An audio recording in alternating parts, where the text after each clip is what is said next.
Double हेडरच्या थरारानंतर point टेबलमध्ये number 1 कोण? मुंबई इंडियन्सची वाईट परिस्थिती आहे. मुंबई इंडियन्सची टीम सध्या वाईट स्थितीमध्ये आहे.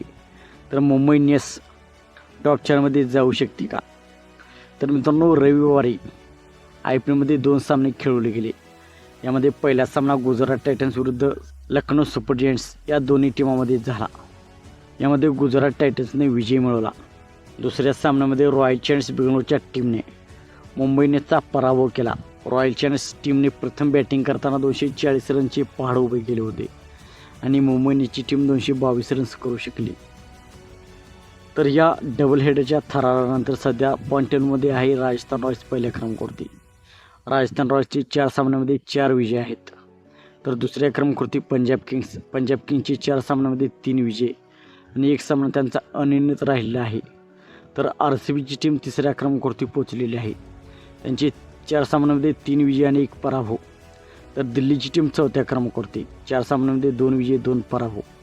गुजरात 5व्या क्रमांकावरती 4 सामन्यांमध्ये 2 विजय 2 पराभव. लखनौ सुपर जायंट्स 6व्या क्रमांकावरती 4 सामने 2 विजय 2 पराभव. तर हैदराबाद 7व्या क्रमांकावरती आहे, 4 सामने 1 विजय 3 पराभव. हैदराबाद, मुंबई इंडियन्स आणि चेन्नई सुपर किंग्स या टीमचा 4 सामन्यांपैकी फक्त 1 विजय आणि 3 सामन्यांमध्ये पराभव झालेला आहे. तर 10व्या क्रमांकावरती आहे कोलकाता नाईट रायडर्स. कोलकाता नाईट रायडर्सची टीम अजूनही सामना जिंकू शकलेली नाही. त्यांचा 1 सामना पावसामुळे रद्द झाला, त्यामुळे त्यांना 1 पॉईंट मिळाला आहे. तर सध्या राजस्थान रॉयल्सची टीम पहिल्या क्रमांकावरती आहे.